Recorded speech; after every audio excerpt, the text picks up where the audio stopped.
Morning students. So இன்னைக்கு current அஃபேர்ஸில் workers act, grasslands பற்றி, அப்புறம் நம்மளோட சீஃப் ஆஃப் டிஃபென்ஸ் ஸ்டாஃப் அவரோட டிராவல், இந்த எலெக்ஷன் கமிஷனோட எஸ்ஐஆர் இதெல்லாம் பொறுத்து முக்கியமான நியூஸஸ் எடுத்து வச்சிருக்கு. அதுலேருந்து நியூஸ்க்குள்ளே போகலாம். ஃபர்ஸ்ட் அதுக்கு முன்னாடி நம்மளோட இன்ஸ்டியூட்ல current affairs batch 100 hours of class, ரெகுலரா test, both prelims and mains wise test, tidbits, separate segment, ரொம்ப முக்கியமான பார்ட்ஸ் இருக்கும். 70 to 80% ஆஃப் கொஸ்டின் ஸ்ட்ரெயிட்டா வரதுக்கு வாய்ப்புகள் ஜாஸ்தி. ஸோ ஃபோன் பண்ணி ஆக்சஸ் பண்ணிக்கோங்க, கண்டிப்பா உங்களுக்கு யூஸ்ஃபுல்லா இருக்கும். Next first news, election commission defence citizenship verification powers. News first இதுக்கான நியூஸ் என்னன்னா, ஸ்பெஷல் இன்டென்சிவ் ரிவிஷன் அப்படிங்கிற ஒரு ப்ராசஸ், எலக்ட்ரல் ரிவிஷன் ப்ராசஸ் வந்து லாஸ்ட் இயர்ல இருந்து நடந்துகிட்டு இருந்து 12 ஸ்டேட்ஸ்ல முடிஞ்சிருச்சு ஆக்சுவலா. ஆனா பேரலாவே அந்த எஸ்ஐஆரோட லெஜிட்டிமசியவை கோர்ட்டுக்கு முன்னாடி ஸ்டேட் கவர்மெண்ட்ஸ், பொலிட்டிக்கல் பார்ட்டிஸ் எல்லாம் கொண்டு வந்துட்டே இருக்காங்க. ஸோ எலெக்ஷன் கமிஷனோட இந்த எஸ்ஐஆர் ப்ராசஸை அப்பப்போ ஜுடிஷியல் ரிவ்யூக்கு உள்ளாக்கப்பட்டுக்கிட்டே இருக்கு. ஸோ அதுல ஒரு ப்ராசஸ் தான் இன்னைக்கானது. உள்ள நியூஸ் எல்லாம் பார்க்கலாம். First, Election Commission of India defending special intensive revision of electoral roll in Supreme Court, asserting it constitutional duty under Article 324. Article 324 என்ன சொல்லிருக்குன்னா, election commission has the duty to superintend and conduct the election. அப்போ அந்த superintendent பண்றதுக்கு electoral role அப்படிங்கிற ஒரு draft list தேவைப்படுது. அது article 324ல inbuilt தான் கொடுத்துருக்குன்னு சொல்றாங்க. ஸோ அதுதான் article 324, superintendence direction and control of election. இது ஆக்சுவலா நம்ம எலெக்ஷன் கமிஷனுக்கு ஒரு எலக்டோரல் ரோல் ப்ரிப்பேர் பண்ணணும்னா அதோட பேசிஸ் என்ன? சிட்டிசன். ஒரு எலக்டோரல் ரோல்ல ஒரு ஓட்டர் லிஸ்ட் நேம் ஏறணும் அப்படின்னா he must be a citizen of India and he must have completed the year 18 age முடிஞ்சிருக்கணும், and then a citizen of இருக்கணும். ஓகேவா? இதுதான் வந்து ஒரு எலெக்ஷன் லிஸ்ட்ல எலெக்ஷன் கமிஷனோட எலக்டோரல் ரோல்ல உள்ள கொண்டு வர வேண்டிய இது. அடுத்து separation of powers. Central tension lies in the overlap between election commission of India's electoral mandate and executive resolution domain in citizenship determination. So இந்த இடத்துல என்ன பிரச்சனை அப்படின்னா, நேஷனல் ரெஜிஸ்ட்ரேஷன் ஆஃப் சிட்டிசன் அப்படி என்ஆர்சி அப்படிங்கிற ஒரு ப்ராசஸ் வந்து அசாம்ல நடந்துட்டு இருந்துச்சு. அந்த ப்ராசஸ்ல என்ன முடிவு பண்ண போறோம்னா, ஒரு ஃபாரினர், இவர் ஃபாரினரா இந்தியன் சிட்டிசனான்றத முடிவு பண்ணணும். ஸோ அது ஒரு சர்க்கிள். அண்ட் தென் எஸ்ஐஆருங்கிறது if at all is a citizen of India, அவரை இந்த ரோல்குள்ள கொண்டு வர்றது. இப்ப என்ன பிரச்சனை அப்படின்னா, இந்த என்ஆர்சிக்கும் எஸ்ஐஆருக்கும் ஓவர்லாப்பிங் என்ன? இதோட இந்த என்ஆர்சிக்கு கான்ஸ்டிடியூஷனல் பேசிஸ் இருக்கா, இல்ல எஸ்ஐஆருக்கு கான்ஸ்டிடியூஷனல் பேசிஸ் இருக்கா, எது பெருசு அப்படிங்கிறது தான் news. So special intensive revision, periodic targeted cleanse of voters list இப்போ எக்ஸ்பிளைன் பண்ணிச்சு. என்ஆர்சி அப்படிங்கிறது நேஷனல் ரெஜிஸ்ட்ரேஷன் ஆஃப் சிட்டிசன். இந்த இந்த இந்த கிட்டத்தட்ட வந்து ஒரு சென்சஸ் மாதிரி தான். இந்த என்ஆர்சி சென்சஸ் எடுக்கிறது மெயினா வந்து ஃபாரினர்ஸை எவெக்ட் பண்றது தான். ஸோ இப்போ இந்த ஃபாரினர்ஸ் எவிக்ட் பண்றாங்க இல்லையா, இந்த ப்ராசஸும் கிட்ட ஓவர்லாப் ஆகுது அப்படின்னு சொல்லி தான் கோர்ட்ல ப்ரொசீடிங்ஸ். அப்போ அந்த கோர்ட்ல கேட்கிற விஷயம் என்னன்னா, இவ்வளவு நாளா நீங்க கொண்டு வந்து எடுத்துட்டு எலக்டோரல் ரோல் வந்து எஸ்ஐஆர் பண்ணிட்டு இருக்கீங்களா, எவ்வளவு ஃபாரினர்ஸை நீங்க இதுல இருந்து தனியா செப்பரேட் பண்ணி எடுத்துருக்கீங்கன்னு சொல்லி கேட்கறாங்க. அப்போ எலெக்ஷன் கமிஷனோட ரிப்ளை என்னன்னா, ஃபாரினர்ஸ் வந்து ஒரு ஃபாரின் மெம்பர் வந்து எலக்டோரல் ரோல்ல உள்ள வந்தாலும் எலக்டோரலோட பியூரிட்டி கெட்டுடும். ஸோ யாருமே வராம பாத்துக்கிறது அது வேலை. எத்தனை பேர் வந்தா என்ன, யாருமே வரக்கூடாது பாக்குறதுக்கு நம்ம அடிக்கடி ரிவைஸ் பண்ணிட்டே இருக்கணும்ன்றதுதான் ஸ்டேட்மெண்ட் வந்து எலெக்ஷன் கமிஷன் கோர்ட்டுக்குள்ள கொடுத்துருக்க ஸ்டேட்மெண்ட். ஓகேவா?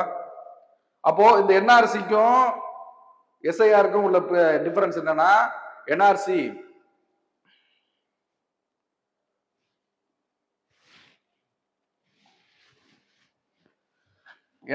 வந்து includes below 18 years person and unsound mind person. ஆனா SIR will not include below 18 years and unsound mind. Unsound mindனா கொஞ்சம் மென்டலா ஹெல்த்தியா இல்லாத பர்சன். ஸோ அவங்களுக்கு ஓட்டை வந்து சரிவரா முடிவு பண்றதுக்கான தகுதி இல்லாதனால அவங்க எலக்டோரல் ரோல்ல இருக்க மாட்டாங்க. ஆனா அவங்க இந்த என்ஆர்சியில இருப்பாங்க. ஆனா ரெண்டுத்துலயுமே ஃபாரினர்ஸ் இருக்க முடியாது, must be only the citizen of India அப்படின்னு சொல்லி ப்ரொவிஷன்ஸ் இருக்கு. அண்ட் தென் இந்த எலெக்ஷன் கமிஷன் வந்து எடுத்து வச்ச வாதத்துல 1935 ஆக்ட்ல செப்பரேட் எலக்டோரேட் அப்படின்னு சொல்லி ஒரு ஒரு ஒரு மெத்தட்ல யூரோப்பியன் ஓட்டர்ஸை உள்ள இன்டெக்ட் பண்ணாங்க. அப்ப கூட இதை அப்போஸ் பண்ணி European voters R not Indian voters சொல்லி அப்போ அந்த 1935 அப்பவே பிஃபோர் இண்டிபெண்டன்ஸ் அப்பவே நம்ம ஃபைட் பண்ணிருக்கோம். ஸோ அதை முன்னெடுத்து ஒரு எக்ஸாம்பிளா கோட் பண்றாங்க.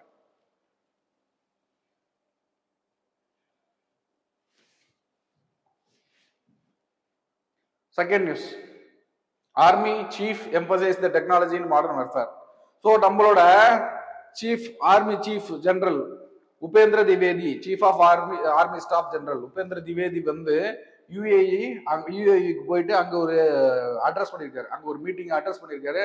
இந்த டைம் முக்கியமான டைம், வெனிசூலியா மாதிரியான ஒரு நாட்டில் அட்டாக், ட்ரம்ப் யூஎஸ் அட்டாக் பண்ணிருக்கு. இந்த டைம்ல நம்ம ஆர்மி சீஃபோட ஒவ்வொரு மூவ்மெண்ட்டும் முக்கியமானது.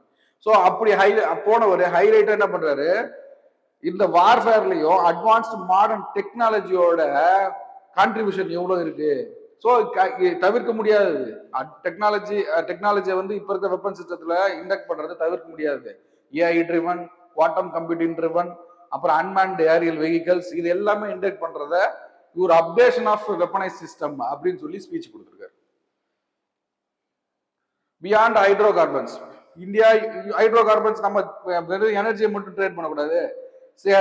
செக்யூரிட்டி ரிலேஷன்ஷிப் மற்றும் multifaceted strategic partnership, defence and security. Defence and செக்யூரிட்டினா நம்மளோட டெக்னாலஜி டிரான்ஸ்ஃபரா இருக்கலாம், இல்ல வெப்பன் டிரான்ஸ்ஃபரா இருக்கலாம். ஸோ வெறுமனே ஹைட்ரோ கார்பன், வெறுமே வந்து கன்வென்ஷனல் ஃபியூவல்ஸ் டிரான்ஸ்ஃபர் மட்டும் இல்லாம, ட்ரேட் மட்டும் இல்லாம அடுத்த ஸ்டேஜ் கொண்டு போகணுன்றதுதான் அந்த ஸ்பீச்சோட அர்த்தம். ஓகேவா? Joint officers training. இப்போ நமக்கும் சிங்கப்பூருக்கும் சிம்பெக்ஸ் அப்படிங்கிற ஒரு ஒரு எக்ஸசைஸ் இருக்கு. அது மாதிரி ஆர்மி பர்சனல், ரெண்டு நாட்டோட ஆர்மி பர்சனல் சேர்ந்து பண்ற எக்ஸசைஸ் உள்ள கண்டக்ட் பண்ணணும்னு சொல்றாங்க.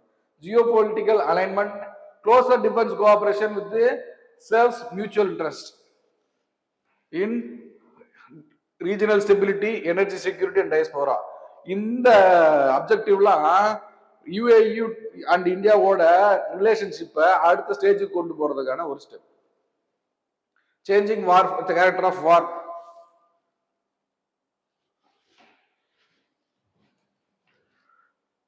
Chief of Defense Staff emphasizes alliance with the global military trends, highlighting India's focusing on integrated AI, quantum computing. Quantum computing அப்படின்னா கம்ப்யூட்டர் ப்ராசஸ். இப்போ ஆக்சுவலா ஒரு ப்ராப்ளம் சால்விங்க்கு ஒரு சாதாரண சிஸ்டத்துக்கு நம்ம யூஸ் பண்ற ரெகுலர் சிஸ்டத்துக்கு ஒரு 1 மினிட் அல்லது ஒரு 1 ஹவர் தேவைப்படுதுன்னா, ரொம்ப பெரிய ப்ராப்ளம், ரொம்ப பெரிய நமக்கு ரிசல்ட் வேணும்னா ஒரு 1 ஹவர் ஆகுதுன்னா, இந்த குவாண்டம் கம்ப்யூட்டிங் யூஸ் பண்ற கம்ப்யூட்டர்ஸ்ல பண்ணோம்னா 1 மினிட்ல வந்துடும். 1 மினிட் 30 செகண்ட்ஸ்ல ஒரு 10 செகண்ட்ஸ் கூட வரும். ஸோ அவ்வளோ ஃபாஸ்ட்ல இருக்கும். இந்த quantum computing are designed with qubits. இந்த குவாண்டம் ரெல்ம்னு சொல்லுவாங்க. குவாண்டம் ரெல்ம்னா ரொம்ப மைக்ரோஸ்காபிக்கா போய் பார்த்தோம்னா இங்க இருக்கிற பிசிக்ஸும் இங்க இருக்கிற கிராவிட்டியா இருக்கட்டும், எந்த பிசிக்ஸ் லாஸும் அப்ளை ஆகாத ஒண்ணுதான் அந்த குவாண்டம் ரெல்ம். அந்த குவாண்டம் ரெல்ம்ல பில்ட் ஆயிருக்கிறது அந்த கியூபிட்ஸ். அதை வச்சு டெவலப் பண்றது அந்த குவாண்டம் கம்ப்யூட்டிங். ஓகேவா? Unmanned system.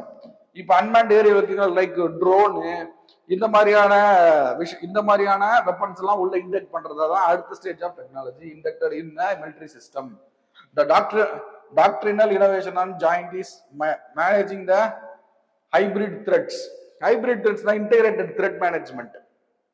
So research-ஐயும் வெப்பன்ஸையும், இல்ல ரிசர்ச்சையும் எஜுகேஷனையும், இல்ல ரிசர்ச்சையும் சயின்ஸையும், ஸோ எல்லாமே ஒரு 2 வேரியஸ் ஆஸ்பெக்ட்ஸை இன்டெகிரேட் பண்ணி ஒரு சொல்யூஷன் கொடுக்கறது அந்த ஹைபிரிட் த்ரெட் கண்ட்ரோலிங் சிஸ்டம்.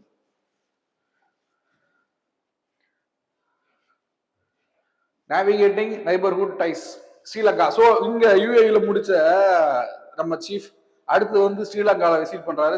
ஸ்ரீலங்காவில் IPKF, Indian piece keeping force land ஆகி அங்க இருந்த சிவில் வாரை ஸ்டாப் பண்றாங்க. அந்த ஸ்டாப் பண்ண மெமோரியல் ஃபர்ஸ்ட் விசிட் முடிச்சுட்டு அந்த trust building gesture signals the forward looking approach to bury the historical course and build up trust based defence ties. So நம்ம நெய்பர்ஹுட்டா இருக்கிற ஸ்ரீலங்கா மாதிரியான ஒரு ஐலாண்ட். ஸோ அந்த ஐலாண்ட்ல பர்ஃபெக்டான ஒரு பிளேஸ் எதுக்குன்னா நம்மள அட்டாக் பண்றதுக்கு. ஸோ அதனாலதான் சைனாவோட ஸ்ட்ரிங் ஆஃப் வேர்ல்ட்ஸ்ல கனெக்ட் ஆயிருக்கிறது இந்த ஸ்ரீலங்கா. ஸோ நம்ம ஸ்ரீலங்காவை நம்ம அப்போசிஷன் நாடா வச்சுக்கவே கூடாது, நம்ம ஃப்ரெண்ட்லி ரிலேஷன்ஷிப்பா வச்சிருக்கணும். ஸோ அதுல ஒரு ஸ்டெப் தான் இந்த நம்மளோட சீஃபோட visit. And then grasslands, the forgotten climatic solution. World ஃபுல்லா இருக்கிற நேஷன்ஸ்லாம் கிரீன் ஹவுஸ் கேஸ் பார்த்து அதிகப்படியா பயந்துட்டு இருக்காங்க.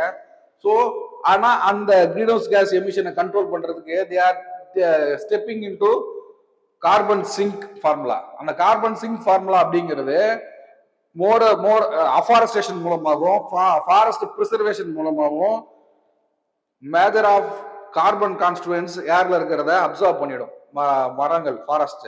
ஸோ அதை ப்ரிசர்வ் பண்றதுல அது பயங்கர ஃபோக்கஸ்ல இருக்காங்க. By that they are neglecting the grasslands. So ஒரு ஃபாரஸ்ட் இருக்கு அப்படின்னா ஒரு ஃபாரஸ்ட், இந்த ஃபாரஸ்ட் வந்து கார்பன் சிங்கா ஆக்ட் ஆகுதுன்னா அதே மாதிரி தான் இங்க இருக்க ஒரு கிராஸ்லேண்டும் ஆக்ட் ஆகுது. So we are more focusing on the forest rather than the grassland. அதுதான் இந்த நியூஸோட சாராம்சம். Grassland will also act as a carbon sink. நம்ம ஒரு ஸ்டெப் கூட அந்த இடத்துல எடுத்து வைக்கல. இப்ப நடந்த யுஎன்எஃப்சிசி கான்ஃபரன்ஸ் பீலிம்ல நடந்துச்சு பிரேசில்ல. அதுல கூட இந்த கிராஸ்லேண்ட் ப்ரிசர்வேஷனையோ இல்ல அதை அட்வான்ஸ் பண்றதுக்கு எதுவும் ஒரு ஃபண்ட் அலோகேஷனோ ஒரு டெக்னாலஜிக்கல் இன்னோவேஷனோ ஒரு நாடுகள் சேர்ந்த ஒரு நெகோசியேஷனோ எதுவுமே நடக்கல. ஸோ அதுக்கான நியூஸ் தான் news. Global climate negotiation disproportionately focused on forest overlooking the critical carbon sinks like grasslands, savanna, range fields. அந்த சவானா அப்படிங்கிறது ஆப்பிரிக்காவில் இருக்கிற கிராஸ்லேண்ட். கிராஸ்லேண்ட் ஒரு பல நூறு ஸ்கொயர் கிலோமீட்டர்ஸுக்கு வெறும் புல்லுகளா இருக்கும். ஃபாரஸ்ட் ரொம்ப டென்ஸ் ஃபாரஸ்டா இருக்காது, வெறும் புல். இதுதான் சவானா. ஓகேவா? ஸோ ஃபாரஸ்ட் பெருசா இருக்காது, ஆனா கிராஸ்லேண்டு. ஆனா அந்த கிராஸும் will act as a carbon sink. Policy blind spot, carbon myopia blind spot. கண்ணு முன்னாடியே நம்ம பார்க்கல இல்லையா, அது blind spot. Forest focus or policy are full and based on forest only, carbon accounting, fragmented UN governance, national policy incoherence, grassland fall through the cracks. இந்த grassland fall through கிராக்ஸ்னா இதெல்லாம் steps to control the carbon emission and will act as forest will act as the carbon sink, but we are missing the grasslands through the cracks of the policy. நம்ம அதை கண்டுக்கவே இல்லை. Grassland அப்படிங்கிற ஒரு இம்பார்ட்டன்டான geographical features will act as a carbon sink. Critical ecosystem, biodiversity of grassland. Like இப்போ இந்த இடத்துல வேர்ல்டுல இருக்கிற முக்கியமான கிராஸ்லேண்ட்ஸ் நமக்கு தெரிஞ்சுக்கணும். ஒன்னு ஃபர்ஸ்ட் பிரேசில்ல இருக்கிறது சிர்ராடோ அப்படிங்கிறது. அது ஒரு ஏரியா பிரேசில் ஃபுல்லா கவரா இருக்கிற ஒரு கிராஸ்லேண்ட். அண்ட் தென் ஆப்பிரிக்கால இருக்க சவானா, ஸ்டெப்பி யூரோப்ல,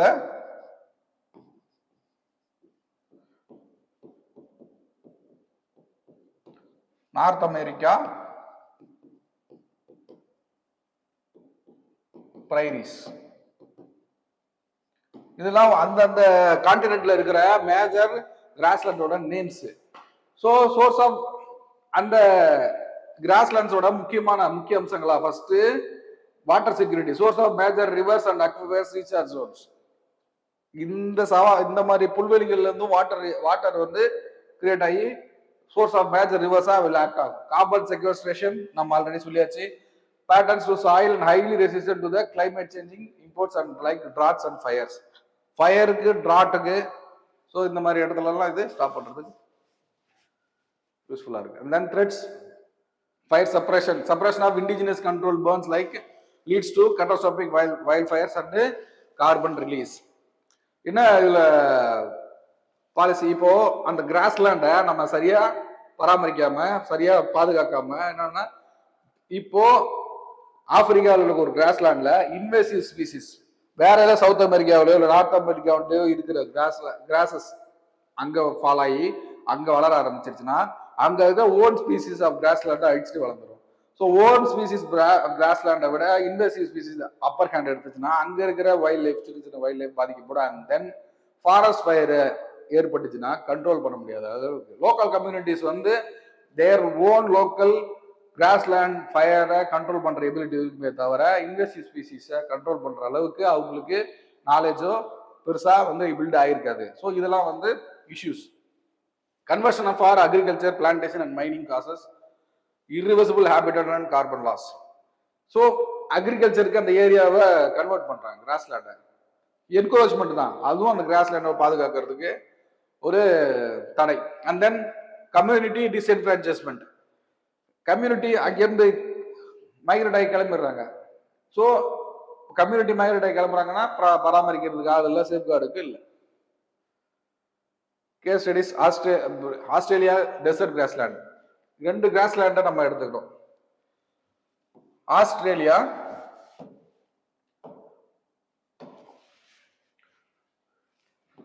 ஆஸ்திரேலியாவில் இப்போ ஆப்பிரிக்காவில் இருக்கிறது சவானா. தென் அதே மாதிரி ஆப்பிரிக்காவில் இருக்கிற கிராஸ்லேண்ட விஷயம் ஒரு ப்ராப்ளம், மேஜர் இஷ்யூ என்னன்னா இன்வெசிவ் ஸ்பீசிஸ். ஓகேவா? அந்த இன்வெசிவ் ஸ்பீசிஸ் வந்து வைல்ட் ஃபயர் வந்து கிராஸ்லேண்ட் நடக்கிறது சாதாரணம். ஆனால் அந்த இன்வெசிவ் ஸ்பீசிஸ்ல ஒன்ஸ் வைல்ட் ஃபயர் காசு ஆச்சு அப்படின்னா it will cause huge damage and emission of the lots of carbon. ஓகேவா? இது பெரிய இஷ்யூ ஆப்பிரிக்கன் கிராஸ்லேண்ட்ல. அண்ட் தென் பிரேசிலோட செராடோ கிராஸ்லேண்ட்ல அக்ரிகல்ச்சர் எக்ஸ்பென்ஷன், பாலிசி நெக்லெக்ட் இதெல்லாம் பெரிய issue. So top to bottom news என்ன அப்படின்னா, யுஎன்எஃப்சிசியோட பாலிசியா இருக்கட்டும், எவ்ரி கவர்மெண்டோட பாலிசியா இருக்கட்டும், they are looking forward only for the forest conservation, they are not looking for the grassland அப்படிங்கிறது தான். ஸோ அதுக்கான கேஸ் ஸ்டடி தான் ஆஸ்திரேலியாவில் இருக்கிற ஒரு கிராஸ்லேண்டை பற்றியும் பிரேசிலோட செரோட பற்றியும். நம்ம வேர்ல்டுல இருக்கிற மேஜர் கிராஸ்லேண்ட்ஸையும் பார்த்தாச்சு. தென் அடுத்தது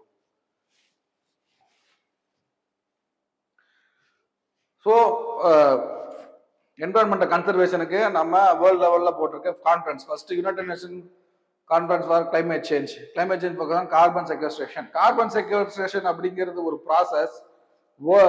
அட்மாஸ்பியர்ல இருக்க கார்பனை உள்ள இன்ஹேல் பண்ணிக்கிறது பை ஃபாரஸ்ட் இல்ல ஓஷன். இதெல்லாம் தான் இந்த forest sequestration. Convention on biological diversity, convention on combating desertification. இதுல ஒரு முக்கியமான சிறப்பு என்னன்னா, இந்த காம்பேட்டிங் டெசர்டிஃபிகேஷன் இருக்கு இல்லையா, இது வந்து signed binding agreement. Last news, the rights to disconnect in and always on economy அப்படின்னா, ஃபர்ஸ்ட் இப்ப இருக்கிற ஒரு லேபர் லா கோர்ட்ல ரைட் டு டிஸ்கனெக்ட் அப்படிங்கிற ஒரு ப்ரொவிஷனை ஒரு பிரைவேட் மெம்பர் எடுத்து வராரு. என்ன ரைட் டு டிஸ்கனெக்ட்னா, ஒரு ஒர்க்கர் ஒரு கம்பெனியில வேலை செய்யற ஒரு ஒர்க்கர் ஒர்க் டைம் தவிர்த்து மற்ற டைம்ல ஆபிஷியல் கால்ஸ், அபிஷியல் மீட்டிங்ஸை எடுக்கணும், அட்ரஸ் பண்ணணுங்கிற அவசியம் இல்லை அப்படின்னு சொல்றதுதான் இந்த ரைட் டு டிஸ்கனெக்ட் அப்படிங்கிற பில். ஓகேவா? பிரைவேட் மெம்பர் பில்னா other than minister.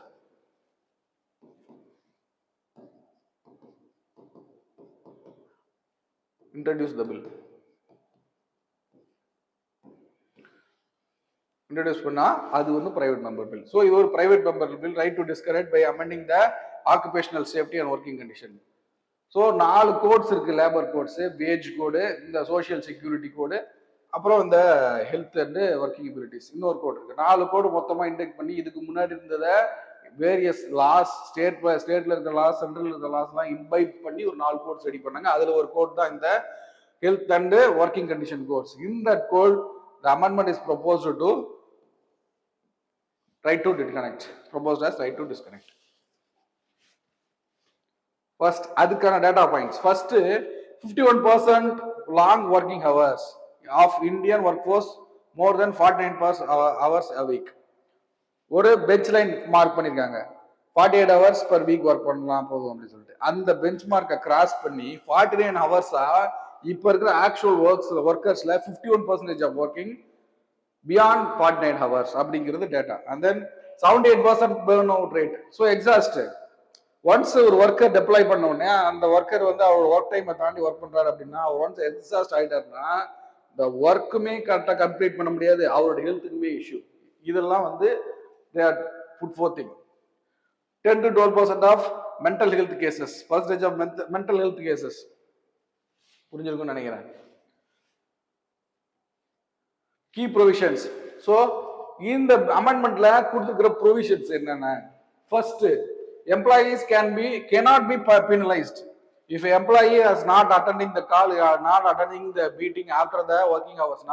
He will not be penalized or he will not be sued to any other legal provisions. அப்படிங்கிறது தான் first amendment. And then grievance redressal. If at all they are doing that after hours work na, they can complain to the authority. அப்படிங்கிறது அந்த grievance redressal. And then extended coverage. So platform workers, kick workers, இந்த மாதிரி unaccounted unorganise workers இருக்காங்க இல்லையா, அவங்களுக்கும் இந்த provisions எல்லாம் பொருந்தும். Mental health support.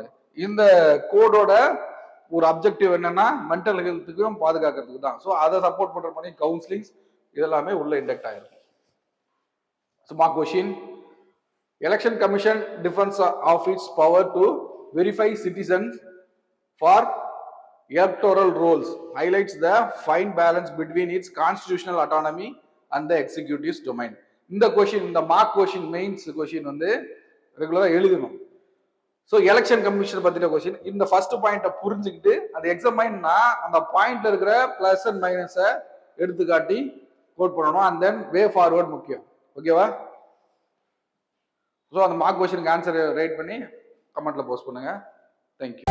Kurukshetra, Kurukshetra, Kurukshetra, Kurukshetra, Kurukshetra, Kurukshetra.